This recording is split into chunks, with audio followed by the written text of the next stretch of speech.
Spy news, शोध सत्याचा। श्रद्धा, सेवा आणि स्वच्छता। कवटेसारमध्ये सरपंच पोपट भोकरे यांचा आदर्श घडवणारा उपक्रम।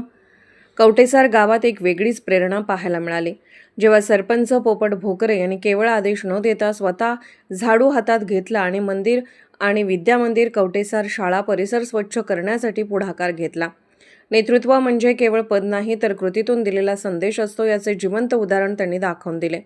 हिंददी चादर म्हणून ओळखले जाणारे गुरु तेग बहादूर यांच्या 350व्या शहीदी समागम दिनाचे औचित्य साधत तसेच मुख्यमंत्री पंचायत राज स्वच्छता अभियानाअंतर्गत ही स्वच्छता मोहीम राबवण्यात आली। श्रद्धास्थान असलेल्या मंदिराची आणि विद्यार्थ्यांच्या ज्ञानार्जनाच्या पवित्र स्थळाची स्वच्छता करून गावाला स्वच्छतेचा आणि सामाजिक बांधिलकीचा संदेश देण्यात आला। या उपक्रमात विद्यामंदिर कवटेसार व दादा नाना भोकरे हायस्कूलचे विद्यार्थी, शिक्षक वृंद, ग्रामपंचायत सदस्य तसेच ग्रामसेवक अतुल कांबळे, अकबर लतीफ, राजू स्वामी आणि प्रकाश कांबळे यांनी उत्स्फूर्त सहभाग नोंदवला।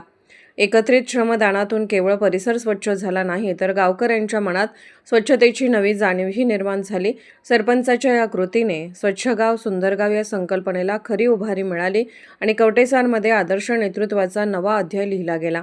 आज आपल्या ग्रामपंचायत कवटेसार मार्फत हिंददी चादर यांचा 350वा शहीदी समागम या निमित्तानं तसेच मुख्यमंत्री समृद्ध पंचायत राज स्वच्छता अभियान या कार्यक्रमाअंतर्गत आज आपल्या कवटेसारमध्ये प्रत्येक मंगळवारी आपण स्वच्छता दिन मोहीम साजरी करतो आणि त्या अनुषंगानं आज प्रत्येक धार्मिक स्थळाच्या ठिकाणी आम्ही स्वच्छतेला सुरुवात केलेली आहे।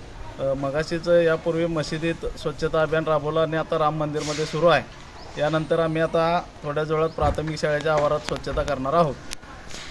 स्पाय न्यूजसाठी कवटेसारहून संदीप नांद्रेकर।